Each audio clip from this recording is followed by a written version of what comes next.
बांग्लादेश के 1 मिलियन के करीब मुसलमानों को मुसलमान पाकिस्तानियों ने, वो भी उस वक्त पाकिस्तानी थे, बंगाली भी, उनका जेनोसाइड किया। 4 लाख के करीब इंडिपेंडेंट रिपोर्ट्स हैं कि औरतों का रेप हुआ। अगर भारत ना आता तो बांग्लादेश आजाद शायद आज भी ना होता। तो भारत के हिंदुओं ने इतना बड़ा उपकार किया इनके ऊपर, तो बांग्लादेश में क्या सूरत हाल है आज भी। और दूसरा ये कि ये जो आपने जो दर्दनाक कहानी एक बताई, ऐसी तो कई हैं, हजारों हैं। तो भारत में हिंदुओं का दिल क्यों नहीं फटता अपने भाइयों के उस पे। मुसलमान तो फौरन अपने कश्मीर के लिए तो फलस्तीन के नाम पे तो सबके नाम पे ड्रामे करता है। भारत का हिंदू क्यों आवाज नहीं उठाता। ये 2 सवाल हैं इस सिलसिले में। बांग्लादेश में जब तक एक सहयोगी नेत्री हैं जो शेख हसीना, वो सेक्युलर हैं और वो पाकिस्तान बांग्लादेश के हिंदुओं की रक्षा कर रही हैं। आवामी लीग जब तक उनकी पार्टी सत्ता में है तब तक हिंदू वहां पर सुरक्षित है। लेकिन बीएनपी जो खालिदा जिया हैं और बाकी जो वहां पर जो जमाते इस्लामी के लोग हैं, वो तो सतत बांग्लादेशी हिंदुओं पर अत्याचार कर ही रहे हैं। हमारी संस्था का और हमारे विचार का तो ये है कि पाकिस्तान और बांग्लादेश से हमें हिंदुओं को निकालना होगा। अगर इनको जिंदा रखना है तो हमें ये निकालना पड़ेगा, अन्यथा अगले 10 वर्षों में या तो ये मार दिए जाएंगे, या इनका धर्मांतरण कर दिया जाएगा, या ये वहां से कहीं चले जाएंगे। तो अच्छा है कि ये लोग भारत ही आ जाएं। भारत इनका इनकी मां है। पार्टीशन हुआ नहीं, जब भारत विभाजन हुआ था तो किसने कहता विचारों से इनको तो धोखा हुआ इनके साथ में, इनको छोड़ दिया गया वहां पर अजीब अजीब किस्म के लोगों के बीच में। तो ये इनका अधिकार है और इसलिए हम बहुत ऋणी हैं सीएए के जो कानून मोदी जी लेकर आए हैं, उसके माध्यम से हम जितने लोगों को हम निकाल सकें अगले 10 वर्षों में, हमारा प्रयास रहेगा कि उनको वहां से निकाल ले। बांग्लादेश हो चाहे पाकिस्तान हो, हिंदुओं की दुर्दशा वहां पर बराबर ही। बांग्लादेश में थोड़ी कम है क्योंकि बांग्लादेश में एक तो कल्चरली चूंकि भाषा बांग्ला है, तो नूरुल इस्लाम जितने महाकवि जिन्होंने की ऑलमोस्ट वो सारी हिंदू रचनाएं उन्होंने लिखी हैं, और थोड़ा सा एक सेक्युलर वातावरण बांग्लादेश के अंदर अब भी विद्यमान है।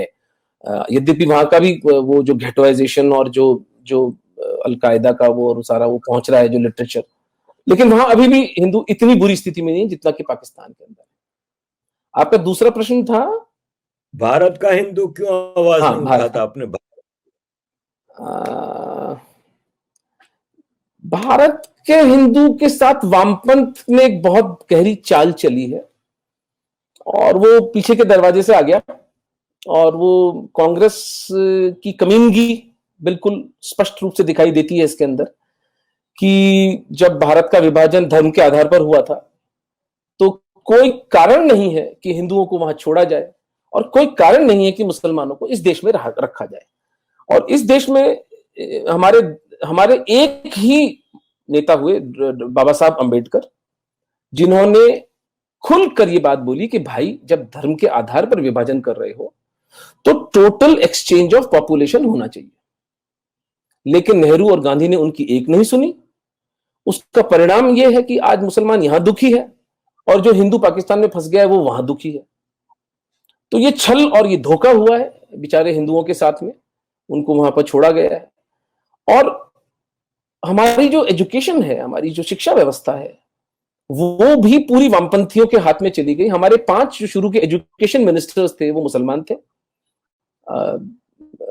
मदरसा छाप आजाद, मदरसा छाप ही था, वो पढ़ा लिखा नहीं था वो आदमी, उसकी कोई फॉर्मल एजुकेशन नहीं हुई थी उस आदमी की, और वो ऑन रिकॉर्ड है ये कहता हुआ कि इस सब कॉन्टिनेंट का इस्लामाइजेशन मेरी जिंदगी का लक्ष्य है। ऑन रिकॉर्ड है वो आदमी। और इरफान हबीब जैसे हिस्टोरियंस, रोमिला थापर जैसे हिस्टोरियंस जिन्होंने झूठ पढ़ाया हमारे बच्चों को, हमारी प्रीवियस जनरेशन को, हमें झूठ पढ़ाया गया। और एमसी चागला, हुमायूं कबीर, फखरुद्दीन अली अहमद, ये सब एजुकेशन मिनिस्टर्स थे। तो इन्होंने हमारी एजुकेशन को इस तरह से मोल्ड किया कि जैसे कि इस्लामी आक्रांताओं का इस देश में आना तो एक बहुत बड़ा वरदान था हमारे लिए, वो एक बहुत बड़ी गिफ्ट थी, वो एक गंगा जमुना तहजीब लेकर आए थे। कि मतलब हंसने की बात है। मैं आपको एक छोटा उदाहरण देता हूं। देखिए, राजस्थान में एक बहुत दर्दनाक प्रथा होती थी, जिसका नाम था साका जौहर। चित्तौड़ के किले में इस वक्त मैं एक जगह पर हूं जो भीमताल कहलाती है, क्योंकि भीम आए थे यहाँ पर, उन्होंने एक लात से यहाँ पर पानी निकाल दिया था अपने परिवार के लिए। लेकिन जो असली बात यहाँ पर है वो बहुत मार्मिक, कलेजा दहलाने वाली, हृदय को कंपा देने वाली और अपनी श्रद्धा और अपनी करुणा के पूरे भाव को खोल देने वाली है कि ये वो स्थान है जहाँ पर तीसरा साका, यानी कि जो महिलाएं अकबर के 1568 के हमले के बाद जब राजपूतों ने निर्णय लिया था कि वे लड़ते हुए जाएंगे बाहर और स्त्रियां सब जौहर कर लेंगी, एक भी स्त्री इस किले में अकबर को नहीं मिली थी। ये सब वो स्त्रियां हैं जिन्होंने इस भीमताल में स्नान करने के बाद चिता में प्रवेश किया। ये उनके पंजों के निशान हैं। ये वे स्थल हैं। अलग अलग कुल की स्त्रियों ने अलग अलग तरीके से यहाँ जौहर किया था। ये सब उनकी स्मृति में बने हुए शिलाखंड हैं। ये हमारे पुरखों की त्याग के अवशेष हैं, जिन्होंने मरना, जीवित जलना उचित समझा, लेकिन मलेच्छों को, उनके शरीर को, उनके मृत शरीर को भी हाथ नहीं लगाने दिया।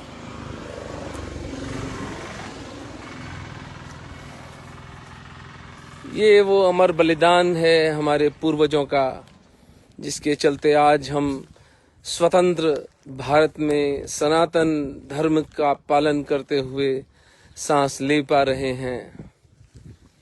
ये वो विलक्षण लोग जो पूरा का पूरा शहर जल मरा, लेकिन आत्मसमर्पण नहीं किया। ये जो भीमताल है, इसके चारों ओर इसी तरह की चिताएं लगाई गईं और अलग अलग समाजों की स्त्रियों ने अलग अलग आत्मदाह किया, ये जौहर किया कि उनका मृत शरीर भी मलेच्छों के, जिन मलेच्छों के आगे आज हमारे राजनेता, आज हमारी बॉलीवुड इंडस्ट्री, आज हमारे तथाकथित बुद्धिजीवी नाक रगड़ते हैं, इनके तलवे चाटते हैं, इन महान महिलाओं ने, इन महान पूर्वजों ने मरना उचित समझा, लेकिन उस धर्म को अपने समाज में, अपने राष्ट्र पर आकर अतिक्रमण करने को उचित नहीं समझा। और उस त्याग का परिणाम था कि मेवाड़ की जनता हो गई और इस्लाम कभी भी मेवाड़ में जीत नहीं पाया। मुगल खानदान का वो सबसे नीच शासक अकबर, जिसने एक दिन में 40,000, ये कलाल समाज जो होता है उसकी स्त्रियों का जौहर स्थल है, 40,000 लोगों को अकबर ने मारा था एक दिन में, निहत्थे हिंदू। साका जौहर का अर्थ होता था कि जब राजस्थान में कोई किला है, बहुत बड़ा, चित्तौड़ का किला है, रणथंभौर का किला है, जोधपुर का किला है, जैसलमेर का किला है, वहां पर सेना रहती थी और अंदर प्रजा रहती थी, स्त्रियां, बच्चे वगैरह। तो ये 10-10, 20-20, 25-25, 30-30 हजार लोग होते थे और इस्लामी आक्रांता आकर के उस किले का घेरा डाल लेते थे। तो जब 3 महीने, 6 महीने, 8 महीने हो जाते थे, जब अंदर राशन पानी चुक जाता था, तो हिंदू स्त्रियां और बच्चे जला देते थे, जिसको जौहर कहा जाता है। और जो पुरुष होते थे वो सर पे केसरिया बांधकर इन बच्चों की और अपनी पत्नी की चिता की राख अपने शरीर पे मल के बाहर लड़ने जाते। और चूंकि बाहर जो मुगल आर्मी इनसे 3 गुना 4 गुना में होती थी, तो ये सब लड़के मर जाते थे। इसको कहते थे साका। राजस्थान में 1 दर्जन साका जौहर हुए हैं। आप कल्पना कर सकते हैं कि एक पूरा का पूरा शहर, जैसे चित्तौड़ का जो तीसरा साका 1568 में अकबर के काल में हुआ, उसमें 40,000 लोग एक दिन के अंदर मार डाले गए। 10,000 स्त्रियों और बच्चों ने अग्नि में प्रवेश किया, जिंदा जली, लेकिन इस्लामी आक्रांताओं के हाथ में पड़ना उनको स्वीकार नहीं था। ये तहजीब लेकर आए थे। इससे पहले हिंदू हिंदू राजा भी लड़ते थे, लेकिन कभी साका जौहर नहीं होता था। हिंदू राजा जब किसी दूसरे हिंदू राजा से लड़ता तो सिर्फ आर्मी थी, और जो आर्मी जीती थी तो ट्रांसफर ऑफ पावर हो जाता था। यह हमारी कल्पना में भी नहीं था कि हारे हुए राजा की पत्नी और बेटी का सेक्सुअल एक्सप्लॉयटेशन, उसको भोगदासी बनाया जा सकता है, उसे लौंडी बनाया जा सकता है। यह कल्चर हमारे शांति दूतों की देन है। तो इस कल्चर को एक्सेप्टेबल बनाया हमारे वामपंथियों ने और इन एजुकेशन मिनिस्टर्स ने, जिससे कि हमें आंतरिक रूप से घृणा करनी चाहिए थी कि हमारे पुरखों को, जिन लोगों ने जिंदा जलने पर मजबूर किया, जिनको एक दिन में 40-40 हजार लोगों को जिन लोगों ने मार डाला। मैं आपके साथ एक फोटो शेयर करूंगा जिसमें आप, जो सेकंड बैटल ऑफ पानीपत था, उसके अंदर अकबर ने किस तरह हिंदुओं के सरों की मीनारें बनाई हैं, दीवारों में चुनवाया हिंदुओं के सरों को। वो पेंटिंग है। उस आदमी को अकबर महान करके पढ़ाया जाता है हमारे बच्चों को, और हमें पढ़ाया गया, हमें अकबर द ग्रेट। ये ऐसा ही है जैसे कि कोई इजराइल में हिटलर को हिटलर द ग्रेट करके पढ़ाए। तो शिक्षा का ये हाल हुआ। मीडिया हमारी टोटली बिकी हुई है। मैं कई बार एक सिंगल लाइनर बोलता हूं, media is not with the enemy, media is the enemy. यानी जो मीडिया है वो शत्रु के साथ नहीं है, मीडिया ही आपका शत्रु है। उसका छोटा सा उदाहरण देता हूं आपको। एक 10-15 हजार लोग यहां किसान आंदोलन कर रहे हैं दिल्ली में, वो 24 घंटे टीवी पर चलाया जाता है। एक थर्ड वर्ल्ड कंट्री, एक गरीब देश भारत ने कोरोना की वैक्सीन डेवलप करके पूरी दुनिया को वो फ्री में बांट रहा है, जो कि नोबेल प्राइज मिलना चाहिए मोदी जी को। लेकिन आप कहीं उसका जिक्र सुनते हैं? कहीं कोई जिक्र नहीं हो रहा है। सत्य को दबा दो। तो मीडिया आपका टोटली बिका हुआ है, और मैं तो कहता हूं मीडिया हमारा शत्रु है। ये टोटल झूठ चलाते हैं। तो अब जो हिंदू मीडिया को देखकर अपनी राय बनाता है, अपनी एजुकेशन से अपनी राय बनाता है, उसको तो पाकिस्तान के अंदर हिंदू रहते हैं, जिंदा हैं, यही नहीं पता। उनका क्या करना है वो तो आप छोड़ें, वो तो भूल जाए आपकी, उनको उनकी सहायता करनी है, उनको वहां से निकालना है।